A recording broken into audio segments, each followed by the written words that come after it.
Hello friends, today we are talking about the red lines you must never cross in your marriage. Now, let's begin by explaining what a red line is. A red line is a boundary or limit you should not cross, or it is a boundary or limit which should not be crossed at all. It figuratively represents a point of no return. It is a limit beyond which safety can no longer be guaranteed. Let's define some of the red lines you must never cross, no matter how upset you are, no matter how you feel, no matter how you are mistreated. Number 1. No matter how defunct your bedroom is, no matter what bedroom sanctions you are under, no matter how sick your spouse is, no matter how long they have been in the diaspora, no matter how tempted you are, no matter how they even cheated on you, never break your marriage vow. Be faithful and love them unconditionally. Faithfulness is a condition of the heart. It can't be stretched to its breaking limit. It is resilient. Come rain, come thunder, a faithful spouse will remain faithful. A second red line you must always look out for is that you must never beat your spouse no matter how angry you are. An abusive spouse has no space in this beautiful institution of marriage. Learn to manage your anger or swallow it unconditionally. Always remember to give love and forgiveness. If you beat your spouse or emotionally abuse them, it becomes a virus in the operation system of your love. Your sweet words of I love you lose their savior and effectiveness. Number 3 red line. Never use threats of divorce or bluff your spouse or manipulate them. It's like these nuclear superpowers that keep threatening nuclear Armageddon to push their interests. The danger may be miscalculations and unforeseen unmanageable escalation. Such threats only push your marriage deeper into crisis and nearer into an irretrievable breakdown. Words create an atmosphere. Negative words create negative atmospheres called negative attitude, and it is a marriage killer virus. Resolve your issues peacefully in love, tolerance, and effective communication. If you are not winning, seek counseling and advice from pastors and marriage counselors. It's not a weakness to ask for help. It's actually a strength. The 4th red line. Never insult your in-laws. No matter how angry you are, no matter how mistreated you feel, even in your dreams, never exchange harsh words with your in-laws. Your in-laws are not outlaws.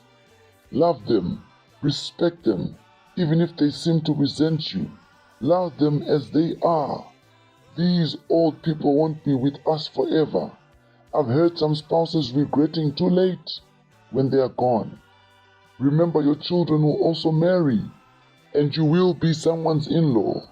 And what if someone then treats you the same way you are treating your in-laws?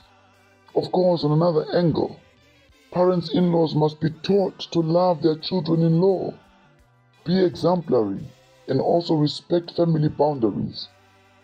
Never curse your loved one. Never let words like I hate you ever come out of your mouth. This is red line number 5. Those are what we call deal killers and joy killers. It's hard to recover from such spears. The next time you say I love you, it sounds so confusing. Be consistent with your words and actions of love.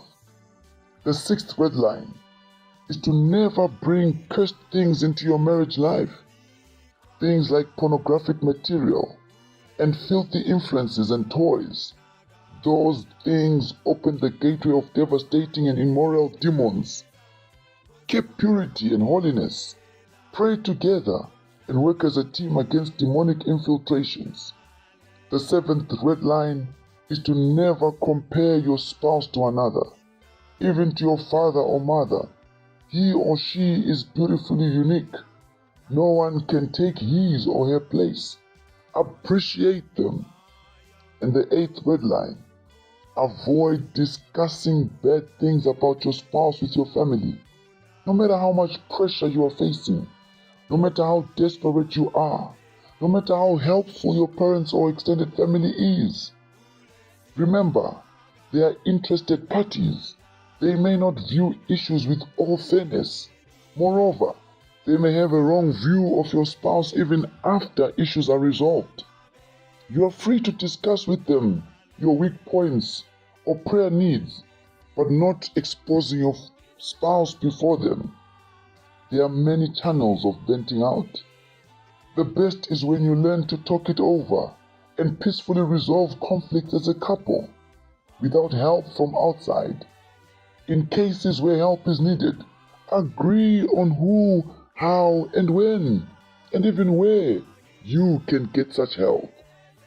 Red lines can be a good thing. They should be viewed as beneficial to a marriage rather than a restriction to hamper you. I believe that if you really mean business about having an enduring marriage, there are a few red lines which you must define clearly as a couple. Early on in your marriage, or even better still, before you get married. Marriage is not a walk in the park.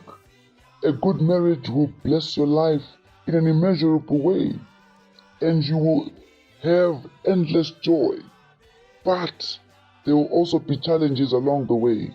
So you must define red lines around your marriage, which when you are in agreement you will never cross as a couple. This is one way to preserve your marriage in a society where marriage is treated more and more like a disposable commodity. Hope you've learned something. Be blessed. Visit us and subscribe to our YouTube and Facebook channel.